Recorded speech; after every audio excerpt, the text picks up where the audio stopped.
Hello friends, welcome to my YouTube channel. तो friends, आज इस वीडियो में हम जो प्राचीन भारतीय इतिहास के महत्वपूर्ण प्रश्न हैं उनको डिस्कस करेंगे, जो आपके आने वाले एग्जाम के लिए काफ़ी इंपॉर्टेंट होने वाले हैं। तो चलिए बिना टाइम वेस्ट करे वीडियो को शुरू करते हैं। फर्स्ट क्वेश्चन है, भारत का सबसे बड़ा हड़प्पन पुरास्थल कौन सा है?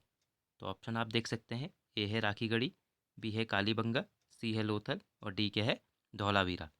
तो इसका राइट आंसर क्या हो जाएगा? तो ऑप्शन नंबर ए, यानी कि राखीगढ़ी इसका राइट आंसर हो जाएगा। अब जो राखीगढ़ी है, ये कहाँ? हरियाणा के हिसार जिले में स्थित है। तथा यह किस नदी के तट पर स्थित है? ये एग्जाम में पूछा जाता है। तो घग्गर नदी के तट पर ये स्थित है। और राखीगढ़ी की खोज 1969 में किसके द्वारा की गई थी? तो सूरज भान के द्वारा इसकी खोज की गई थी। और जो फ्रेंड्स यहाँ कालीबंगा दिया है, ये कहाँ? राजस्थान में घग्गर नदी के तट पर स्थित है। और जो लोथल है, ये गुजरात में, और धौलावीरा भी कहाँ? गुजरात में स्थित है। तो ये जो एडिशनल फैक्ट है इनको भी याद रखिएगा। नेक्स्ट क्वेश्चन देखते हैं, क्वेश्चन नंबर 2। सिंधु घाटी सभ्यता का सबसे पश्चिमी पुरास्थल कौन सा है?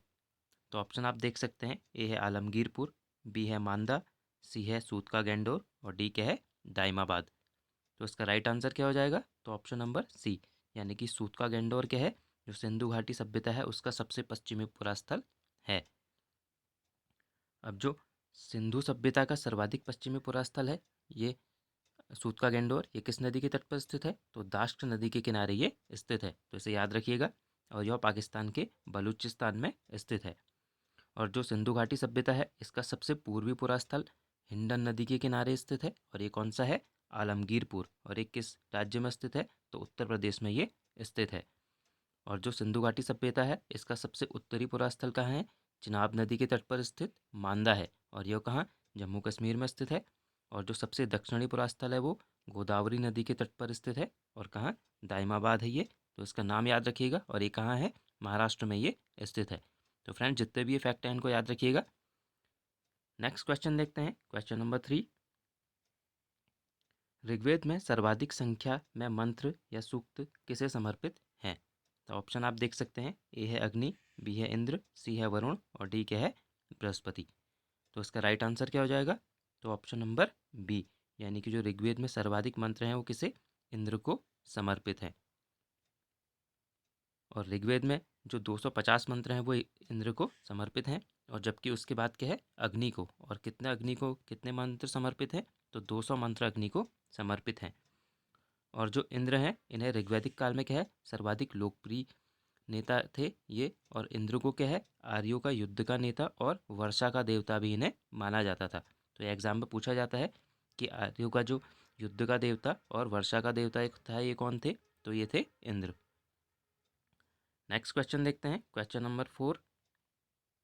भगवान बुद्ध ने जब 29 वर्ष की अवस्था में गृह त्याग दिया था, उसे बौद्ध धर्म में क्या कहा गया? तो उसे बौद्ध धर्म में क्या कहा गया?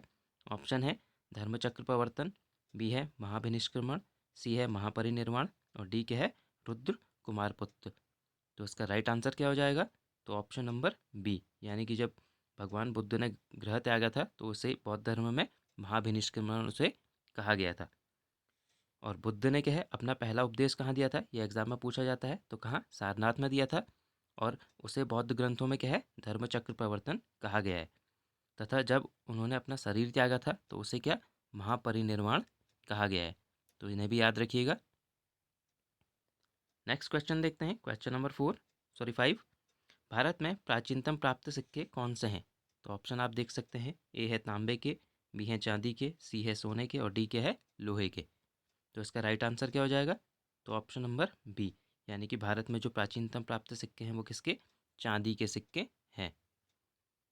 अब जो भारत में प्राचीनतम प्राप्त सिक्के हैं इन्हें आहत सिक्के कहते थे, तो ये भी याद रखिएगा। और जो किसके बने होते थे?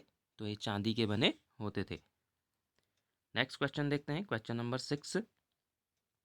पाटलिपुत्र किन नदियों के संगम पर बसा था? तो ऑप्शन आप देख सकते हैं। ए है गंगा और सोन के संगम पर, बी है चंबल और यमुना के संगम पर, सी है चिनाब और रावी के संगम पर और डी क्या है? सिंधु और सतलज के संगम पर। तो इसका राइट आंसर क्या हो जाएगा? तो ऑप्शन नंबर ए, यानी कि जो पाटलिपुत्र है वो किसके? गंगा और सोन नदी के संगम पर स्थित है। और यहाँ से ये भी पूछा जाता है कि पाटलिपुत्र की स्थापना किसने की थी? तो याद रखिएगा, पाटलिपुत्र की स्थापना उदयन ने की थी। और उदयन ने ही क्या है? मगध की राजधानी राजगृह से कहाँ? पाटलिपुत्र भी स्थानांतरित की थी। तो याद रखिएगा, यानी कि पहले राजधानी कहाँ थी? राजगृह। नेक्स्ट क्वेश्चन देखते हैं, क्वेश्चन नंबर 7। हाइडेस्पीच का युद्ध किसके मध्य लड़ा गया था? तो ऑप्शन आप देख सकते हैं। ए है सिकंदर और पोरस के मध्य, बी है सिकंदर और उदयन के मध्य, सी है उदयन और अजातशत्रु के मध्य, और डी के है पोरस और उदयन के मध्य। तो इसका राइट आंसर क्या हो जाएगा? तो राइट आंसर इसका हो जाएगा ऑप्शन नंबर ए, यानी कि जो हाइडेस्पीच का युद्ध है ये किसके मध्य? सिकंदर और पोरस के मध्य लड़ा गया था।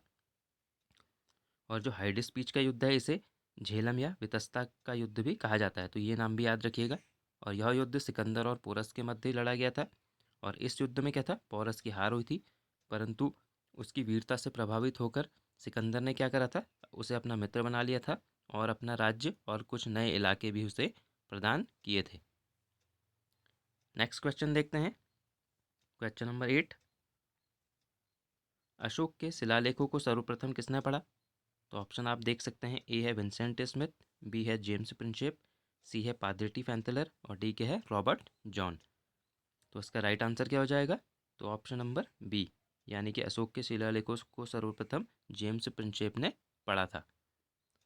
अब अशोक के शिलालेखों की खोज सर्वप्रथम किसने की थी, ये भी एग्जाम में पूछा जाता है। तो किसने की थी? 1750 ईस्वी में पादरिटी फैंतलर के द्वारा इसकी खोज की गई थी। जबकि जो अशोक के शिलालेख हैं इनको सबसे पहले पढ़ने में सफलता 1837 में किसे? जेम्स प्रिंशेप को प्राप्त हुई थी। तो ये दोनों फैक्ट यहाँ से याद रखिएगा, और ये दोनों नाम भी कि खोज किसने की थी? पादरिटी फैंटलर ने, और जो इसे पढ़ने में सफलता प्राप्त की थी वो जेम्स प्रिंशेप को हुई थी।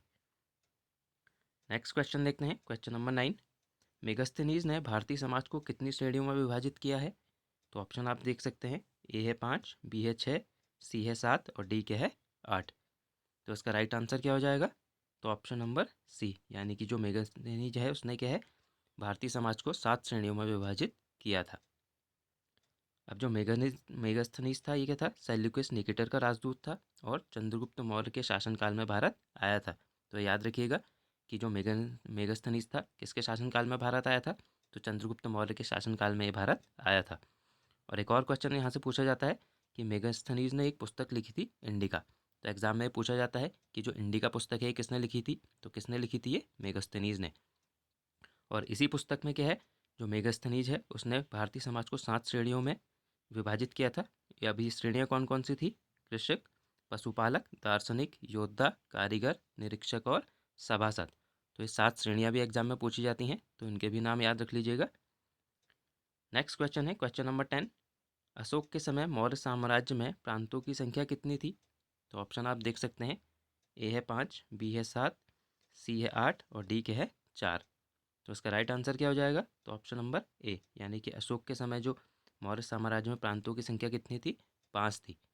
और ये जो प्रांत थे इन्हें क्या कहा जाता था उस समय? तो प्रांतों को उस समय चक्र कहा जाता था। तो ये भी याद रखिएगा। तो फ्रेंड्स, आज हमने जो प्राचीन भारतीय इतिहास के इंपॉर्टेंट क्वेश्चन थे इनको डिस्कस किया। तो मिलते हैं हम नेक्स्ट वीडियो में। Thank you friends.